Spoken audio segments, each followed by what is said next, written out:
Kwa majina kamili. Kwa majina ni yani? Kuna msanii wa Tanzania anasema anataka kufanya na wewe kolabo. Lakini kwanza ako na swali. Ya haya unaishi wapi? Ala. Yaani umekuwa ukitekana kwa beshte yako buda. Wacha kuspread hizo rumors. Sio rumors.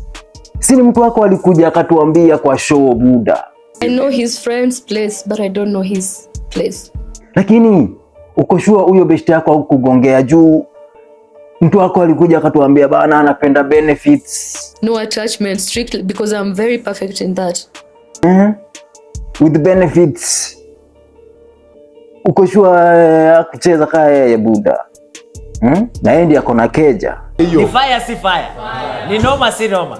Nipe mbwekse. Lakini si I thought ulikuja ukatuambia eti mtu wako pia ni vajo kaa wewe. Kimuntu pia ni virgin.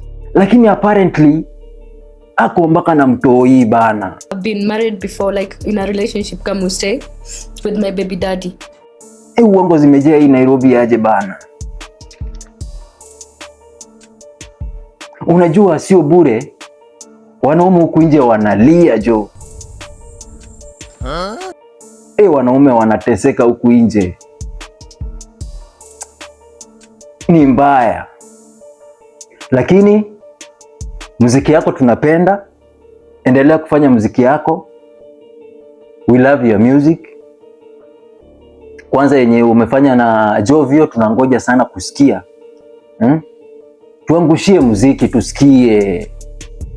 Hata mahali penye unaishi hatutaki kujua sisi. Sisi mahali penye unaishi wewe ishi.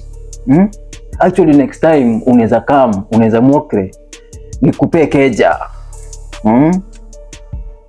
Tuone kama anaweza tembea na benefits. Lakini rent ngori. Rent Nairobi ni ngori. Mtu asikwambie shit. Wewe ukiona uishi mahali penye utaishi wewe ishi. Mara umewekwa mara nini wewe ishi, lakini muziki endelea kutupea muziki mzuri. Ni mbaya.